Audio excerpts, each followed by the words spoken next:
এয়া পাথৰ পেলোৱা কাম কৰি আছে আমাৰ বন্ধুসকলে আৰু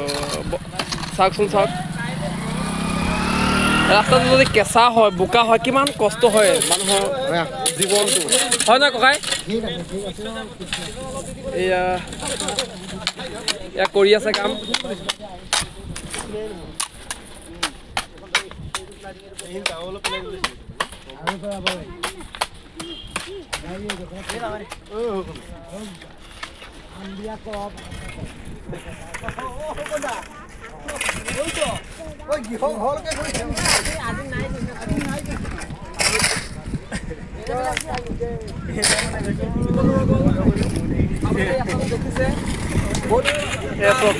বাইক ঠেলি নিব লগা আচলতে আমাৰ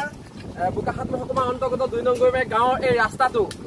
আসলে স্বাধীনতা 70 বছৰ আমাৰ ভাৰতবৰ্ষ পাৰ হৈ গ'ল কিন্তু তাৰ পিছতো বহুতো চৰকাৰ আহিল গ'ল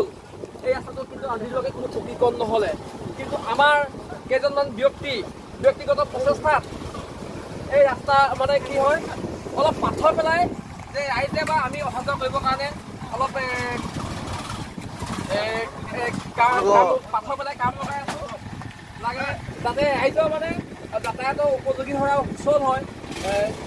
নহ'লে কি হয় এটা বৰষুণতে ৰাস্তা গোটেই ৰাস্তাটো এটা কদৰ্যময় পৰিৱেশ হয় আৰু মানুহ যাব নোৱাৰে তাকে চব দৃশ্যবিলাক ক্ৰয় কৰি আছে এই ক্ষেত্ৰত সহায় গৈছে তেখেত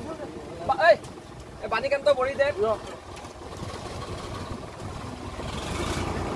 আৰু এইবিলাক আছে কি আমাৰ কিয়ন বৰিদেৱে সহায় কৰিছে এই পাথৰ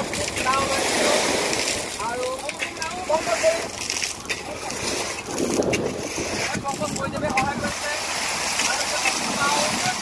আচলতে এইকেইজন প্ৰচেষ্টাত আমি কৰিবলৈ সক্ষম হৈছোঁ আৰু আমাৰ ডেকা ছাৰে সহায় কৰিছে আৰু লগতে আমাৰ স্কুলৰ অমিত মেডিকেল স্কুল ছাৰেও আমাক এই ক্ষেত্ৰত সহায় কৰিছে এতিয়া চব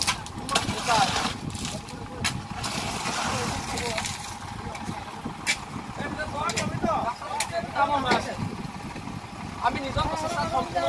ৰাস্তাটো অলপ যাতে আমি সাধাৰণ বৰষুণতো অহা যোৱা কৰিব পাৰোঁ নহ'লে স্কুলৰ বা সাধাৰণ যিখিনি কৰ্মচাৰী লোক তেখেতলোকৰ অহা যোৱাৰ ক্ষেত্ৰত বহুত অসুবিধাৰ সন্মুখীন হৈ আহিছে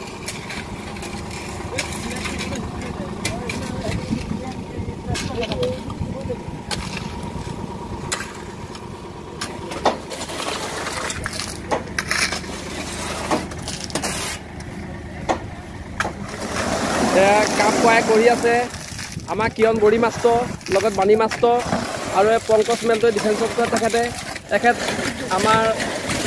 লক্ষী পাও আমাৰ গোটেইকেইজনৰ প্ৰচেষ্টাতে এই কামটো পাথৰ দি আমি নিজৰ লগতে ৰাইজৰ যাতে উপকাৰ বা সহায় হয় তাৰ কাৰণে আমি এই ৰাস্তাটো ভাল কৰিবৰ কাৰণে চেষ্টা কৰি আছোঁ আপোনালোকে দৃশ্য চাই লওক আচলতে বহুত দুখৰ কথা আজিলৈকে কিন্তু এই ৰাস্তাটো পকীকৰণৰ কোনো ব্যৱস্থা হোৱা নাই চব কিমান বেয়া পৰিৱেশ এয়া চব গোটেই বোকামৰ হৈ আছে ৰাস্তাটো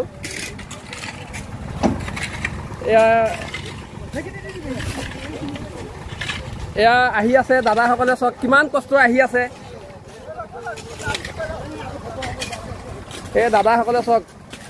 সাধাৰণ মানুহ অহা যোৱা কৰিবৰ কাৰণে কিমান কষ্ট হয় চক স্কুলৰ ল'ৰা ছোৱালী আহিবৰ কাৰণে বহুত কষ্ট হয়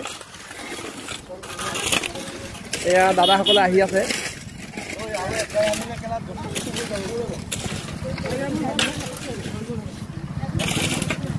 আপোনালোকে অনুমান কৰকচোন কিমান কষ্ট হয়